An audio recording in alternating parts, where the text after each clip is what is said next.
Сәлем, сіздер мына кадрлерді көріп бір әдемі қаланың көшесі деп ойлап қалуыңыз мүмкін.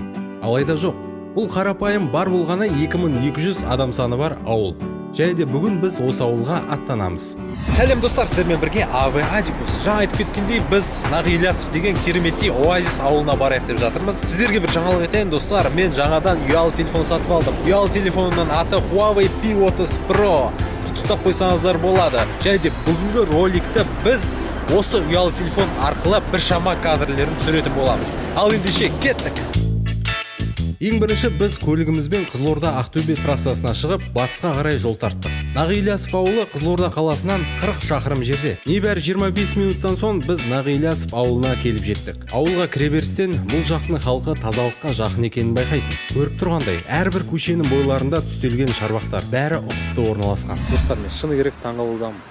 Қарапайым, кішкентай ауыл, алайда көшелері біздің кейбір қалалардың көшелерінен 1000 есе артық. Бұл ауыл өте таза және де өте заманауи. Ең бірінші біз ауылға кіреберістегі 550 метрге созылып жатқан гүлді аллеяны көріп таң қалдық. Әрине қазір маусым айының басы болғандықтан және де бұл гүлдерді жақында еккендіктен толық өсіп үлгермеген. Алайда енді бір айдан кейін осы жерге келсек, бұл жер адам танымайтындай жайқалатыны сөзсіз. Мен жаңадан сатып алған Huawei P30 Pro телефонымның макро түсірілім функциясымен гүлдерді түсіріп алдым. Гүлдер аллеясын көріп, тамашалап болғаннан кейін біз ауылдық әкімшілікпен орталық мешітті көруге жол тарттық. Ең қызығы, бұл екі ғимарат бір аулада орналасуы. Кадрлардан көріп тұрғандай, әр нысанның тазалығын қадағалайтын бір адам бар. Әкімшілік ғимараты әдемі дизайнмен салынған. Орталық мешіттерін фотоға түсіріп алдым. Меніңше әдемі суреттер шыққан сияқты. Және де мешіттің ішінде көрейік деп шештік. Көріп тұрғандай, тамаша. Мен қазір мешіттің ең ұшындағы күмбезді түсірімдеп тұр.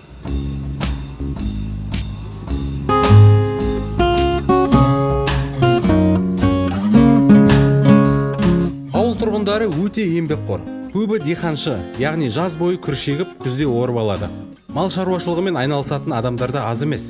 Бұл жайттар ауылдың ішкі нарығына елеулі абырой әкелетіні сөзсіз. Бұл ауылда бұрыннан қалыптасқан бір жүйе бар. Адамдар Қазақстаннан бір бөлек әлемде өмір сүретін секілді. Олардың тазалыққа деген ұмтылысы өте жоғары. Көшенің бәрі тап-таза, аулаларында бір минус жоқ. Сондай-ақ бұл ауылдағы әр өсімдік, әр тал адамның құрметіне ие. Құрметті достар, Нағилясов ауылында кешкі 6-тан бастап су бұрқақтар жұмыс істейді. Білмейтіндерге су бұрқақ ол фонтан сөзінің қазақша атауы. Шаптырма дегенмен шатастырмаңыздар. Ауылда бір емес екі су бұрқақ бар. Үлкен қысыммен жұмыс жасайды. Мен суының мөлдірлігін тексерейін деп, ұялы телефоным арқылы судың астын түсірейін деп шештім. Кадрден көріп тұрғандай суы мөп-мөлдір. Ал Huawei P30 Pro болса, судың астында да жұмыс істеп тұр.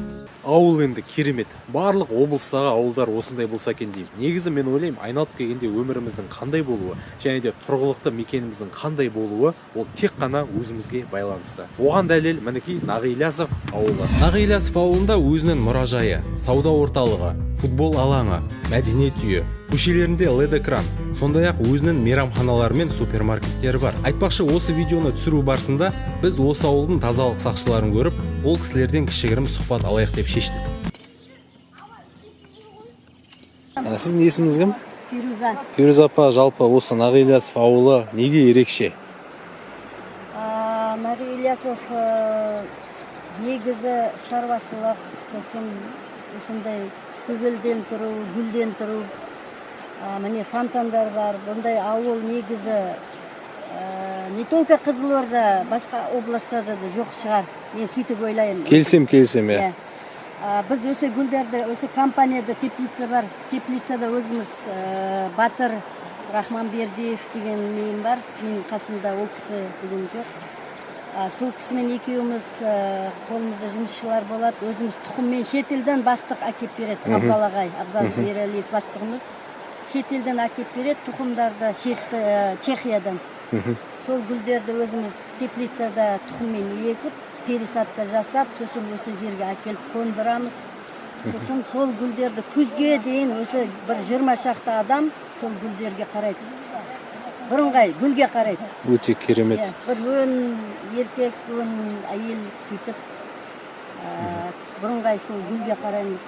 Күзде сосын гүлдер болғаннан кейін уже салқын түскеннен кейін жерді аударып қайтадан тазалап жерді аударып келесі жылға дайындап кетеміз. Сосын мына талдар оларды қиып тұрамыз бүйтіп не салып, оларды да аптасына бір рет сөйтіп қиып дары удобрениясын беріп сол бірыңғай. Жалпы демеушіліктен бөлек осы жердің жергілікті халқы да осы тазалыққа бейімделді. Иә, үйренді. Бұрын енді гүлді жуатын тұғын, или бірдеңе мусор тұрса не кететін тұғын. Қазір деген бір мусор тұрсын, ауыл тұрғыны болсын, басқа болсын, соны алып кетеді.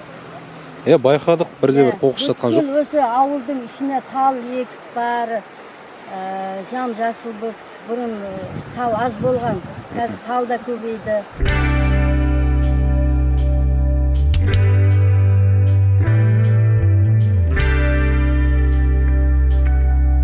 Ауылымыз мынау Нағиласов ауылы гүлденіп, көрікті, сапқоз. Осы ауылдың тұрғынымыз, бала-шағаларымыздың бәрі кешкі жақын көрші ауылдан да келіп демалып отырып қайтады. Осындай тазалықтың, осындай ауызбіршіліктің өзіміздің мынау басшыларымыздың арқасында, басшыларымыз жақсы болғасын, халқымызда бәрі жақсы. Мына гүлдерді балдар жумайды, уже қалыптасқан балдар. Келген қонақтар да бәрі келіп, осы жерге келіп демалып, отырып, кешке қарай отырып демалып қайтады. Балдардың бәрі каникулда қазір бәрі осы жерге келіп жатыр.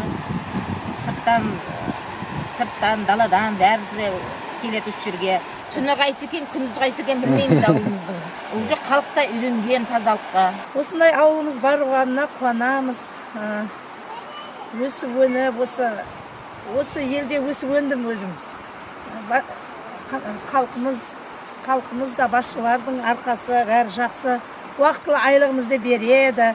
Шағын супермаркетіміз бар. Екінші Астана біздің ауыл. Осындай ауылда туғанымызға қуанамыз. Шүкір, немерелеріміз де өсіп өніп келе жатыр. Нағыз бақытты жанбыз осындай. Таза ауыл, таза жер, тәрбиелі, өсіп өнген ауыл. Жалпы халықтың тұрмыс тіршілігі қандай? Егіншілікпен көбінесе мал шаруашылығы ма? Күрішпен айналысады. Күріш егіледі. Осындай гүлді жұмыс істейді, күрішта шаруашылық жұмыстар бар ғой.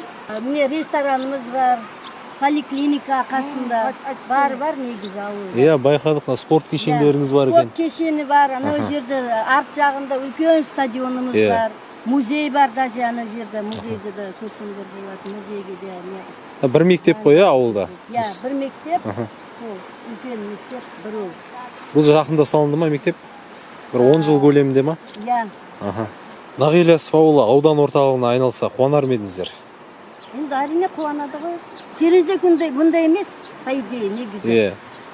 Терезек, енді ауыл 10 жылдың ішінде сөйтіп не қойған ауыл ғой негізі бұл.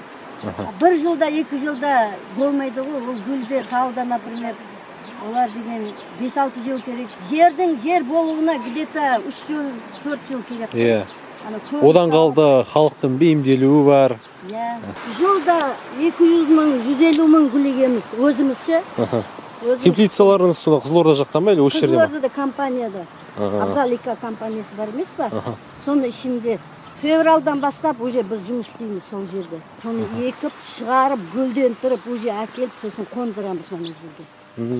Соны қондырып, жаңағы жұмыссыз адамдар ауылда бар ғой, соларды бастық осы жұмыс болсын деп. Өзі, сосын мемлекеттенше ақша бөлінбейді. Мана көгелден тұру бар емес па? Мүлден бөлінбейді. Вообще ондай еш қаяқтан ондай неден ақша бөлінбейді. Осы ненің шотынан бастық өзі істеп жатыр. Міне гүлдер бар. Мыналар егілген ба, әлде өздігінен өсіп жатыр ма кейіннен? Оны еккенімізге 3 жыл болды. Жылда өздігінен өсе береді? Жылда өзі, осындай кезде өзі өсіп гүлдей береді. Қыста оны ештеңге уход, ондай ештеңге не емес. Қалай тұрады, солай неғып қоямыз, ол тұра береді да, көктемде өзі қайтадан өсе береді. Бұлай айтқанда ауыл оазис болып тұр ғой. Бұл жерде енді Фируза апа басшылықтың да, халықтың да патриоттылығының арқасында болып тұр ғой. Барлығы ше. Қазақстанда мысалға байлар көп қой, бастықтар көп, ірі Иә. компанияның басшылары көп. Иә. Олар әр өңірдің, әр облыстың бір әр ауылынан шыққан кезінде. Бір адам шықты осындай. Мысалы сол кісілердің көбісі басқа жақта олар. Иә. Шетелден үй алады, Иә. шетелге жұмсайды ақшаны. А осы ауылдың басшысы өзінің туған ауылына жұмсалады. Иә. Кез келген басшы, кез келген депутат немесе кез келген ірі кәсіпкер осылай туған, шыққан ауылына жұмсап барынша өсіп көркейтсе, онда Қазақстанымыз гүлденетіні сөзсіз. Мен арасында айтам, әр адам өзінің есігінің алдына бір тал ексе, ауыл деген тал неғып кетеді ғой. Сол сияқты ғой, әр басшы осындай кіте жерді өзі несіне қарамағына алып, соны қаражатын неғып, адам алып жұмсап, айлығын беріп неғып тұрса, бар жер гүл болып кетеді ғой. Адамдар бар, енді айтады, ой, шықпайды, өспейді дейді да, сонымен құтылып кетеді. Негізі шығады, міне өседі, міне өсіп тұр ғой. Сондықтан құрметті ірі кәсіпкерлер және де депутаттар, басшылар, құлақтарыңызға алтын сырға дегім келеді.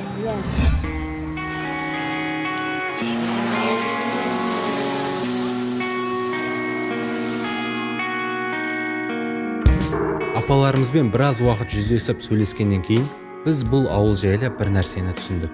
Барлық мәселе адамдарда екенін. Адам ғана айналасын не құрдымға, не жұмаққа айналдыра алады.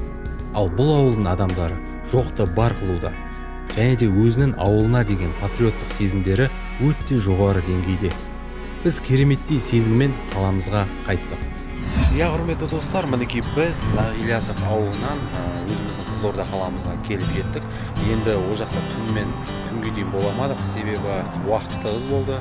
Және де құрметті достар, мен сіздерге бірдеңе айтайын. Менің жаңадан сатып алған Huawei P30 Pro ұялы телефоны, былай айтқанда, орысша айтқанда подводить етпеді. Себебі қараңыздар, күні бақи пайдаландық, видео түсірдік, фото түсірдік, 78% қуат әлі бар. Қазір түн ғой, жалпы ғаламторда осы Huawei P30 Pro-ны кереметтей түнгі ночной режим мықты деп мақтаған, кәдімгі соны тексеріп көрейік. Қараңыздар, қандай жарық болып жатқанын.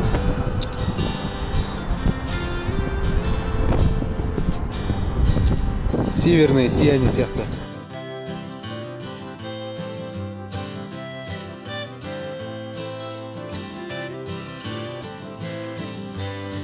Жалпы Нағилясов жайлы видеоның ең соңғы түйін сөздері мына келесі видеодан көріңіздер.